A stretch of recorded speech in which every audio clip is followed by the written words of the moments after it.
British artist Luke ജെറാമിൻ്റെ museum of moon എന്ന ലോകപ്രശസ്ത ഇൻസ്റ്റാളേഷൻ ആർട്ട് വർക്ക് തിരുവനന്തപുരത്ത് കനകക്കുന്നിൽ പ്രദർശിപ്പിക്കുകയുണ്ടായി.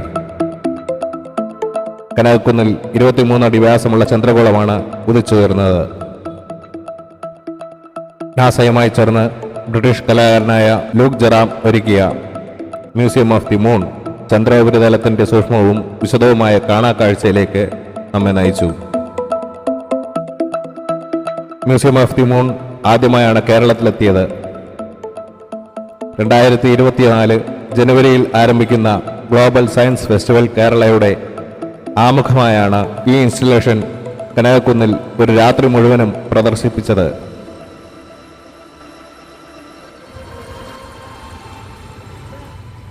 ഏകദേശം 3 നില കെട്ടിടത്തിന്റെ ഉയരത്തിൽ 7 മീറ്ററോളം വ്യാസത്തിലാണ് ഈ ചന്ദ്രഗോളം സ്ഥാപിച്ചത്.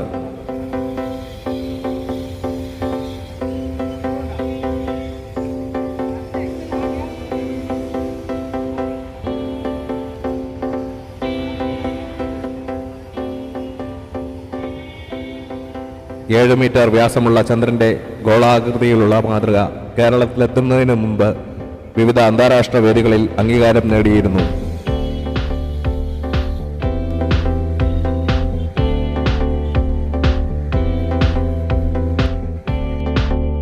ചന്ദ്രപ്രകാശത്തിന് സമാനമായ വെളിച്ചം ഉള്ളിൽ നിന്ന് ഉപരിതലത്തെ പ്രകാശപൂരിതമാക്കിയതിനാൽ പ്രകാശിക്കുന്ന ചന്ദ്രൻ കൺമുന്നിൽ നിൽക്കുന്ന അനുഭവമാണ് കാഴ്ചക്കാർക്ക് ലഭിച്ചത്.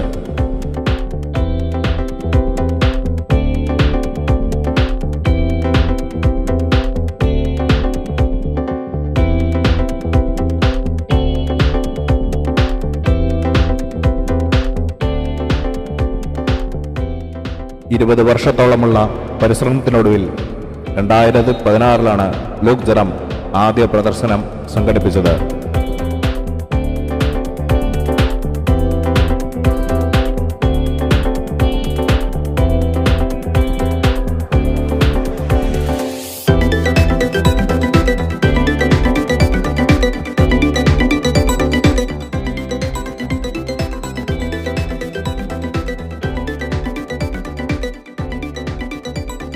ഈ ചന്ദ്രഗോളത്തിലെ ഓരോ സെന്റിമീറ്ററിലും കാണുന്നത് 5 കിലോമീറ്റർ ചന്ദ്രോപരിതലമായിരിക്കും. ഭൂമിയിൽ നിന്ന് മനുഷ്യർക്ക് ചന്ദ്രന്റെ ഒരു വശമേ ദർശിക്കാനാവൂ.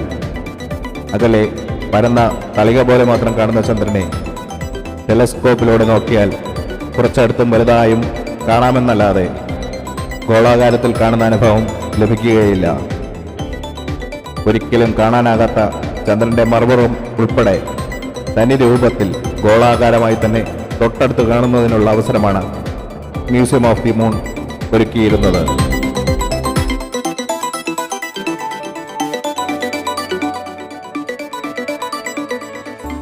UK association of science and discovery സെന്ററുകളും UK സ്പേസ് ഏജൻസിയും ചേർന്ന് യൂറിത്തേൻ പൂശിയ റിപ്സ്റ്റോപ്പ് മെറ്റീരിയൽ ഉപയോഗിച്ച് കാമറൂൺ ബലൂണാണ് ഹീലിയം ബലൂണായി ചാന്ദ്രഗോളം നിർമ്മിക്കാൻ ഉപയോഗിച്ചത്.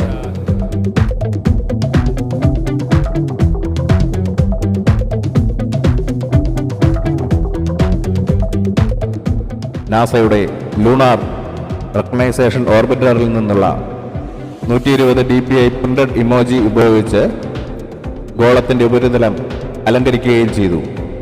യുണൈറ്റഡ് സ്റ്റേറ്റ്സ് ജിയോളജിക്കൽ സർവേയുടെ ആസ്ട്രോളജിക്കൽ സയൻസ് സെന്റർ 1:5 ലക്ഷം അല്ലെങ്കിൽ 1 സെന്റിമീറ്റർ 5 കിലോമീറ്റർ എന്ന അനുപാതത്തിലാണ് ചാന്ദ്രഗോളം നിർമ്മിച്ചത്.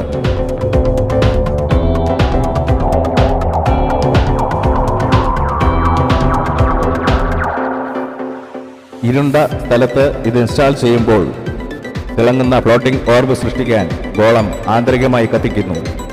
ബലൂണിന്റെ ഉപരിതലം മിനുസമാർന്നതാണെങ്കിലും ഇമേജറിയുടെ സൂക്ഷ്മമായ വിശദാംശങ്ങൾ വളരെ കൃത്യതയോടുകൂടി ടെസ്റ്റ് ചെയ്തിരിക്കുന്നു.